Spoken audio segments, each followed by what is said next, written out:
It is April 8th, 2024, and the solar eclipse is on the way. So if you're going to hang outside while you watch the sun go away, you might as well do it at Carillon Historic Park in Dayton, Ohio.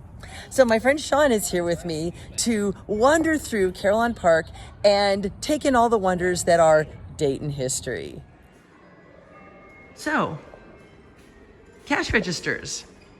National Cash Register Company is based in Dayton, Ohio, and Carillon Historic Park has quite the massive collection of cash registers.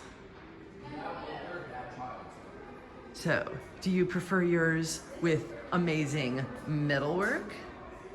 Or do you prefer them with beautiful wooden inlays?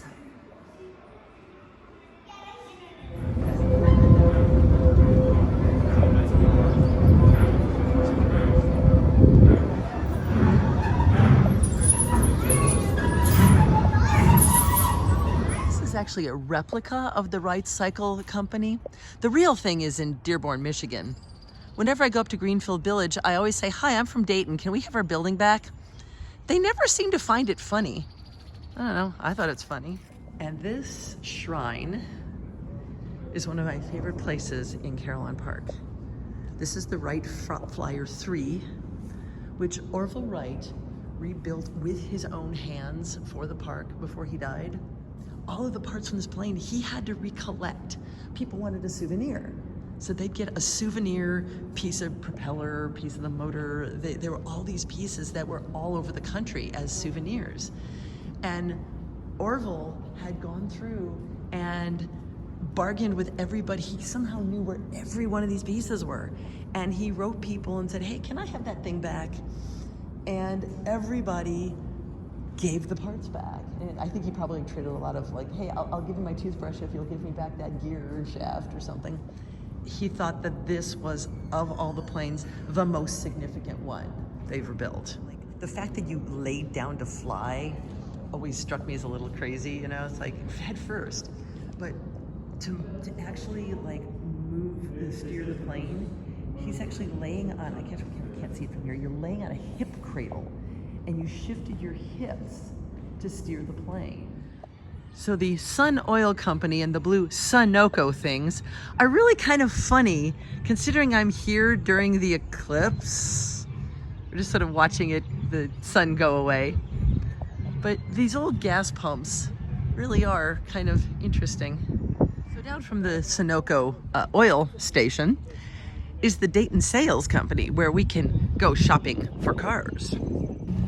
I lived on Stoddard Avenue when I lived in Dayton, so gotta love the Stoddard automobiles. I don't know if this is the Hatfield. Is there also a car out there that's the McCoy? Check it out. You can actually see the sort of gear bicycle technology applied to this car. I would like to introduce you to the John Quincy Adams. This obviously was for the B&O Railroad. This is from 1835, and it is the oldest surviving locomotive engine that was built in the United States. The long levers here, that's why they call this a grasshopper engine. And I used to love showing this to kids. It's that's where the water goes, and that's where the fire goes. And what happens when you put fire and water together? You get steam. Here's a stagecoach from 1870. This is supposed to fit 9 passengers. So, I mean, it's not a lot of space.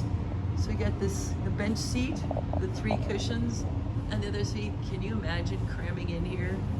It would have been a bumpy ride. And then of course you put your luggage on the top and the driver out front. One of the things that just makes you crazy about thinking about where transportation is now and where it used to be is you could get anywhere by train around Ohio. You could just catch the train to Toledo. Can't do that today. But we gotta go inside because this thing is so beautiful. Okay, notice the big sign, "Please do not touch." You have no idea how many Boy Scouts I yelled at for touching things. But the stained glass windows are so much fun. And look at the check out the transoms. So you would open those up in, you know, hot weather, and then there's the lower windows.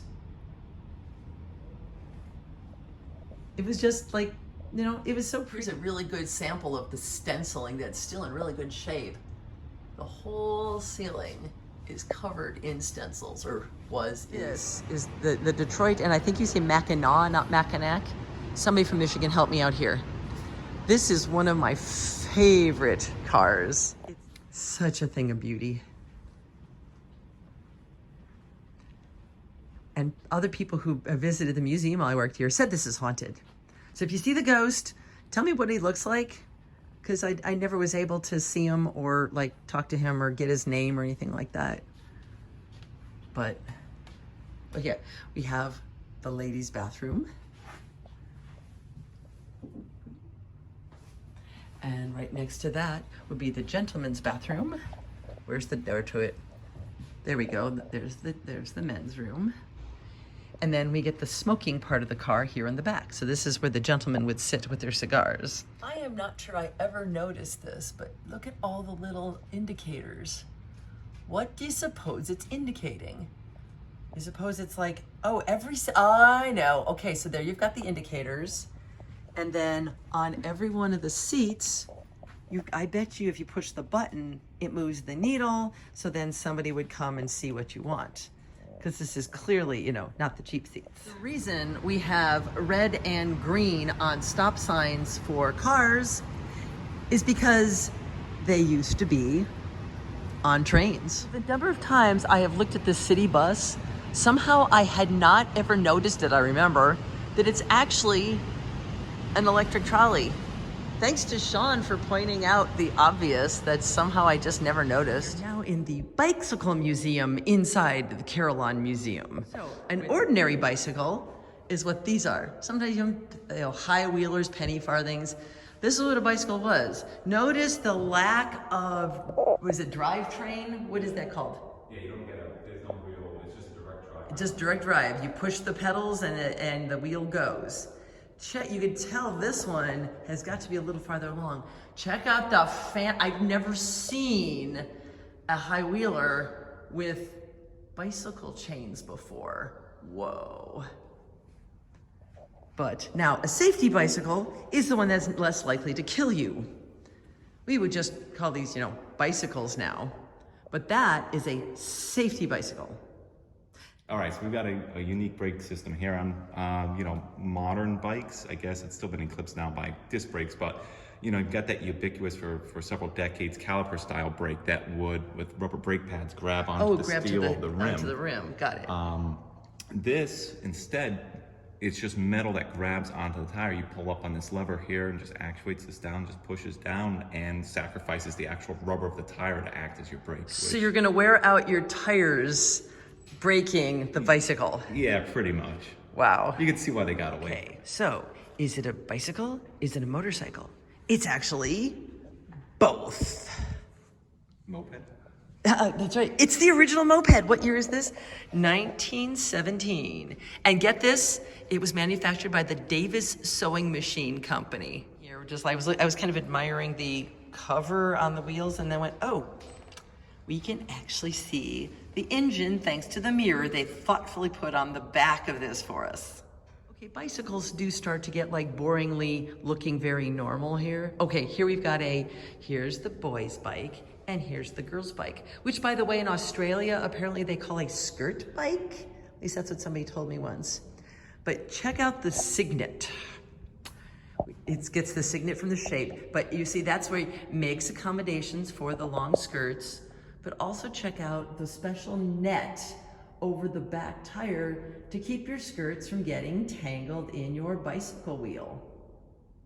I kind of need one of these. Before there was the Walkman, there was the Huffy radio bike. Now I gotta know, I'm not gonna understand the answers, so I shouldn't put the question that way. How are you supposed to, how is this supposed to work? I suppose you just have a battery pack in there, right? It's on the back tire. Oh, of course. Oh, duh. Power pack. You see, this is why I bring smart friends with me to point out the obvious, because I'm dumb. But yeah, the Huffy radio bike. No, that's funny this way.